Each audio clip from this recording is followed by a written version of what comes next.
السلام علیکم سامعین، 7 ذی قعدہ ہے، 8 جون ہے۔ سوشل انڈیا نیوز میں آپ کا خیر مقدم ہے۔ خبر کا عنوان ہے: عرب ملکوں کے اعتراض پر ہندوستانی سرکار فوراً ایکشن کیوں لے لیتی ہے؟ آئیے اس کی وجہ جانتے ہیں۔ آج تو توہین رسالت کا معاملہ ہے۔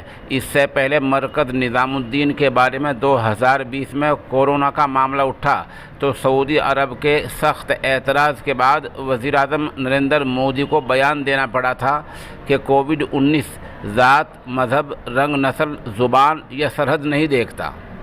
اس نامہ نگار نے کئی ویب سائٹوں کا مطالعہ کیا تو اس کی 5 بڑی وجہیں سامنے آئی ہیں۔ ہو سکتا ہے اور بھی اسباب ہوں۔ نمبر 1، ہندوستان کی ایک بڑی ضرورت پیٹرول ہے۔ پیٹرولیم کے وزیر ہردیپ پوری نے اسی سال مارچ میں پارلیمنٹ میں بیان دیا تھا: ہندوستان کو کل 50 لاکھ بیرل روزانہ تیل کی ضرورت پڑتی ہے اور اس کا 60% خلیجی ملکوں سے آتا ہے۔ یہی وجہ ہے کہ ہندوستان خلیجی ملکوں کے جذباتی مسائل کو لے کر بہت حساس ہے۔ دوسری بڑی وجہ، ہندوستان سے بڑی تعداد میں لوگ روزگار کی تلاش میں عرب ملکوں میں جاتے ہیں۔ اس کا اندازہ اس بات سے لگایا جا سکتا ہے کہ خلیج کے صرف 9 ملکوں میں ہندوستانیوں کی تعداد 90 لاکھ ہے۔ ان میں سے 35 لاکھ لوگ تو متحدہ عرب امارات میں اور 30 لاکھ لوگ سعودی عرب میں ہیں۔ قطر، متحدہ عرب امارات اور سعودی عرب میں بہت سے بڑے ہندوستانی ریٹیل اسٹورز اور ریستوران بھی ہیں۔ ایسے میں نوپور شرما کے بیان کے بعد قطر اور UAE کے سوشل میڈیا پر بائیکاٹ انڈیا ٹرینڈ کرنے لگا تو کاروبار پر اثر پڑنا ہی ہے۔ چنانچہ کئی لوگوں نے اپنے یہاں کارخانوں سے بہت سے غیر مسلموں کو نکال باہر کیا ہے۔ تیسری بڑی وجہ غیر ملکی پیسہ بھی ہے۔ کورونا دور سے پہلے عرب ملکوں میں رہنے والے لوگوں نے 2019-2020 میں ملک کو 6.38 لاکھ کروڑ روپے سے زیادہ بھیجے تھے۔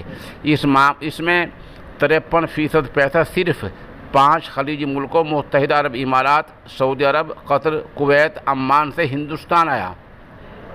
RBI کی رپورٹ کے مطابق ہندوستان میں اس رقم کا سب سے زیادہ حصہ 59% 3 ریاستوں مہاراشٹر، UP اور بنگال میں آتا ہے۔ یہی وجہ ہے کہ ہندوستان خلیجی ملکوں کے جذباتی معاملے کو ہلکے میں نہیں لینا چاہتا۔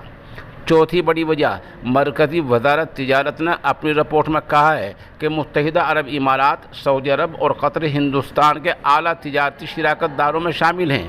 یہی نہیں بلکہ متحدہ عرب امارات ہندوستان کے لیے امریکہ کے بعد دوسرا سب سے بڑا تجارتی مقام بھی ہے۔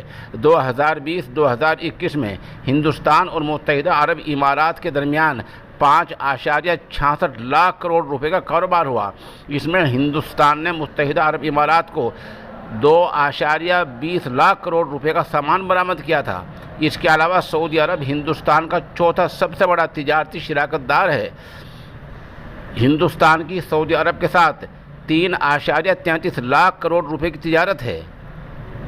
پانچویں بڑی وجہ، آزادی کے بعد 1947 میں ہی ہندوستان اور سعودی عرب کے درمیان سفارتی تعلقات قائم ہو گئے تھے۔